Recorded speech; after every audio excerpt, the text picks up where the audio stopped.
ఇదేంటి దీనికి how does your immunity affect? Suppose immuno compromised individuals, immunity తక్కువ ఉన్న వాళ్ళకి కొన్ని రకాల క్యాన్సర్స్ వైరస్ వల్ల ఒరిజినేట్ అయ్యే క్యాన్సర్స్ అవి హెడ్ అండ్ నెక్ లో ఉంటాయా? Or how can that affect your body? Immuno suppressed patients అనే కాదు, ఇమ్యూనో కాంపిటెంట్ పేషెంట్స్ అంటే ఎవరికైతే ఇమ్యూనిటీ బాగుంటుందో వాళ్ళకు కూడా వచ్చే ఛాన్స్ ఉంటుంది. దాన్ని హెచ్పివి వైరస్ అంటాము. హెచ్పివి రిలేటెడ్ ఓరోఫారింజియల్ క్యాన్సర్స్ చాలా common. Younger age without any risk ఫ్యాక్టర్స్లో చాలా కామన్గా చూస్తాం మనం. So I'd like to bring forward how this is occurring, especially oral sex and risk factors ఉండే కమ్యూనిటీ ఎవరు ఇందులో? బేసికలీ యంగర్ ఏజ్ గ్రూప్ అన్నారు కదా. So what do you mean by it? So ఈ ఓరల్ సెక్స్ వల్ల కానీ and what are the risk factors can be there? HPV vaccination వేయించుకుని వాళ్ళకైతే యూజువల్గా వస్తుంది, కానీ రిస్క్ ఫ్యాక్టర్స్ అంటే వీళ్ళకే వస్తుంది అని అయితే మనం చెప్పలేము. Any one can be affected, like cervical cancer లాగా కూడా వీళ్ళు రిస్క్ ఫ్యాక్టర్స్ అని అయితే మనం ఏం చెప్పలేము కదా. HPV virus is one of the cause. So వీళ్ళు నోటి పూతతోటి వస్తుంటారు యూజువల్గా, oral or oropharyngeal ulcer they will come. So are there other viruses which can cause any head and neck cancers? Usually it is HPV only. Most common. So and there are EBV is one more thing which can cause nasopharyngeal cancer. So adi how do people usually get infected by this? ఇది మామూలు ఇప్పుడు Covid ఎలాగా మనకి inhalation droplet inhalation, so దాని వల్ల వస్తుంది కదా. So దీన్ని అవాయిడ్ చేయొచ్చా? How do you protect your self against this virus? EBV infection యూజువల్గా కిస్సింగ్ కానీ, మల్టిపుల్ సెక్షువల్ పార్ట్నర్స్ ఉన్నప్పుడు కానీ, లేకపోతే క్లోజ్ హౌస్ హోల్డ్ కాంటాక్ట్ ఇంట్లో ఎవరికైనా ఈబీవీ ఇన్ఫెక్షన్ ఉన్నా కానీ వాళ్ళతో కాంటాక్ట్ అయినప్పుడు, లేకపోతే సలైవాతో పాటు స్ప్రెడ్ అవ్వచ్చు. సో ఇదే కిస్సింగ్ డిసీజ్ అంటారు usually. So exchange of saliva. So అందరికి కిస్ చేసిన అందరికి రాదు కదా, ఇది అందరికి రాదు. ఇన్ఫెక్షన్ ఉంటే వచ్చే ఛాన్సెస్ ఎక్కువ ఉంటాయి. మళ్ళీ immunity, this all factors again play an important role. Okay. So like low immunity ఉన్న వాళ్ళు, లేదంటే people who have already gotten or on immunosuppressants because organ transplant చేయించుకున్నారు, or other people who are already on immunosuppressants. So మీ immunity diminish అయింది, అడిషనల్గా virus add అయింది. So ఇది it can cause oral or oropharyngeal, అంటే oral cavity వెనకాల ఉన్న భాగంలో కూడా క్యాన్సర్ కాజ్ చేయొచ్చు. These are viruses which cause. So similarly హెచ్పివిలో కూడా multiple sex partners can be a cause of this. So it's always important to be aware. And the next thing, let's talk about throat. So laryngeal cancers, వీళ్ళు యూజువల్గా ఏ symptoms present అవుతారు? యూజువల్గా most common symptom అయితే voice change. More than 3 weeks పర్సిస్టెంట్గా voice change ఉంటే వాళ్ళు యూజువల్గా laryngeal క్యాన్సర్తో వస్తారు. సో ఈ లారింజియల్ క్యాన్సర్లో స్టేజెస్ ఉంటాయి. So what stage can be managed only by medical management? And medical management అంటే ఉట్టి కీమోథెరపీయా లేకపోతే ఉట్టి రేడియోథెరపీయా? ఎప్పుడైనా హెడ్ అండ్ నెక్ క్యాన్సర్స్లో ఉట్టి కీమోథెరపీ, ఉట్టి రేడియోథెరపీ అనేది యూజువల్గా మనం స్టార్టింగ్ స్టేజెస్లో మాత్రమే ఇవ్వగలుగుతాము. కానీ మెయిన్ ట్రీట్మెంట్ వచ్చేసి సర్జరీ కానీ రేడియోథెరపీ కానీ ఉంటుంది. ఎప్పుడైతే మనకి చాలా అడ్వాన్స్ స్టేజ్ ఉంది, మనం కొంచెం సైజ్ తగ్గించాలి అనుకున్నప్పుడు మాత్రమే కీమోథెరపీ ఇస్తాము. సో ఫస్ట్ లారింజియల్ క్యాన్సర్ గురించి మాట్లాడుకుంటే మనకి ముందు స్టేజెస్ అంటే స్టేజ్ 1, స్టేజ్ 2తో ప్రెసెంట్ అయిన వాళ్ళకి లారింగ్స్ ప్రిజర్వేషన్ అంటారు. మీ వాయిస్ ప్రిజర్వేషన్ చాలా ఇంపార్టెంట్ కాబట్టి మనం ఉట్టి సిటిఆర్టీ అంటే కంబైన్డ్ కీమోథెరపీ అండ్ రేడియోథెరపీ ఇచ్చి లారింగ్స్ ప్రిజర్వ్ చేయడానికి ట్రై చేస్తాం. That is great. సో ఇది especially this is actually a good news. So చాలా మంది పేషెంట్స్ ఇంకంతే నాకు క్యాన్సర్ వచ్చింది, మై లైఫ్ హ్యాస్ ఎండెడ్ అని అనుకుంటారు. But that is not true. Early స్టేజెస్లో క్యాచ్ చేయడం ఇందుకనే ఈ ఫ్యాక్టర్స్ కోసం ఇంపార్టెంట్. ఎందుకంటే ఎర్లీగా వచ్చిన వాళ్ళకి మేజర్ ఇంటర్వెన్షనల్ ప్రొసీజర్స్ చేయకుండానే ఎన్నోసార్లు ట్రీట్మెంట్ అందే ఛాన్స్ పెరుగుతుంది. అప్పుడే స్పెషలిస్ట్ని కన్సల్ట్ చేయడం ఎంతో important.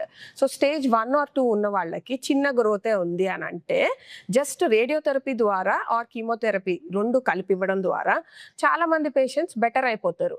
And at the same time ఒకవేళ 2 or 3 స్టేజెస్లో వచ్చారు and we are able to get the entire tumour అంటే దాని తర్వాత ఇంక క్యాన్సర్ చిన్న సెల్స్ ఎక్కడికైనా మైగ్రేట్ అయినా కూడా దాన్ని క్యాచ్ చేయడం రేడియోథెరపీ ఆర్ కీమోథెరపీ వల్ల పాసిబుల్ అవుతుంది.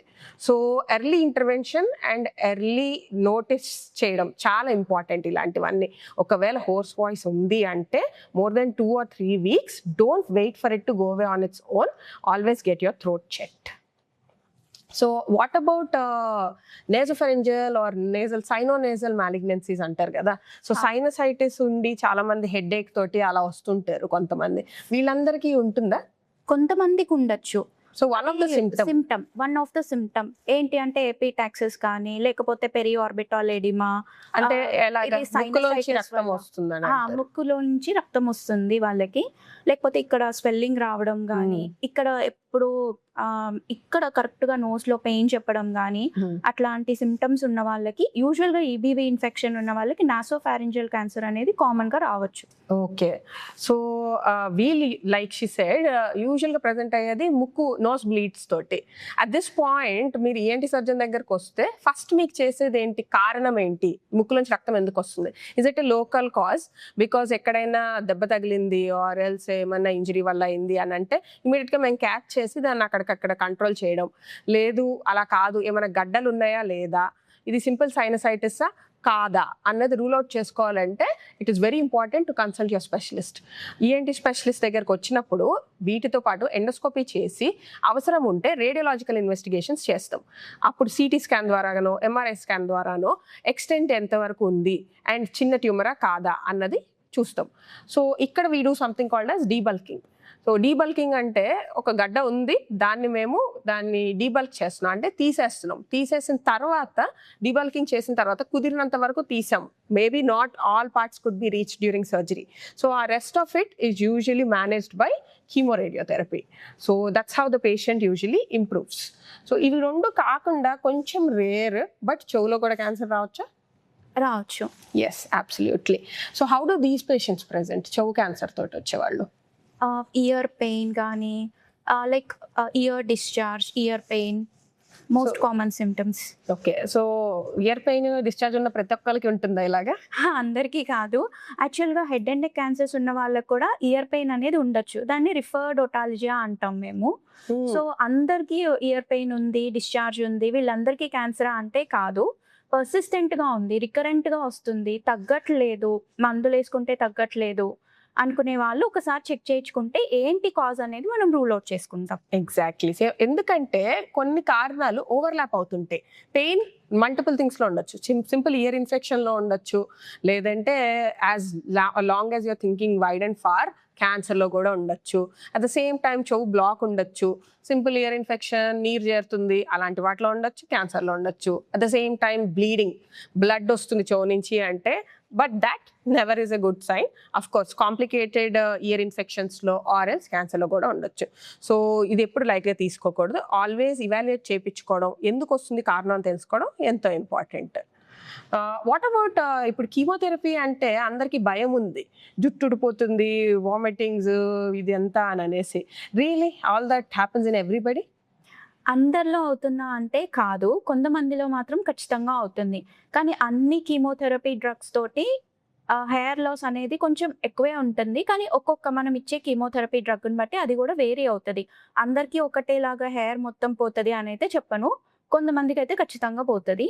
ఇంకా నెక్స్ట్ వచ్చేసి మిగిలిన సైడ్ ఎఫెక్ట్స్ అయితే వామిటింగ్స్ ఉంటాయి, కానీ ఇప్పుడు దానికి కూడా మేనేజ్మెంట్ అయితే ఉంది. So we will be giving antiemetics కానీ, ఏదన్నా యాప్రిపిటాంట్ కానీ ఇప్పుడు బెటర్గా మేనేజ్మెంట్ చేయడానికి అవకాశాలు ఉన్నాయి. సో ఈ పేషెంట్స్కి మళ్ళీ జుట్టు వస్తుందా కొన్ని కీమోథెరపీ అయిపోయాక? అబ్సల్యూట్గా వస్తుంది. 6 months ఆఫ్టర్ కీమోథెరపీ నార్మల్గా మీరు గుండు చేయించుకున్నప్పుడు ఎలా అయితే హెయిర్ గ్రో అవుతుందో అలాగే హెయిర్ గ్రో అవుతుంది. దట్స్ రియలీ గుడ్ న్యూస్ కదా. So it's important to catch it and get treated. దాని నుంచి భయపడడం కాదు, నామోషి ఆర్ షేమ్ ఫీల్ అవ్వడం కాదు. Taking care of your self is what is most important. So thank you for today and thanks for being here. We learned a lot today and I hope we can see you again soon. Thank you.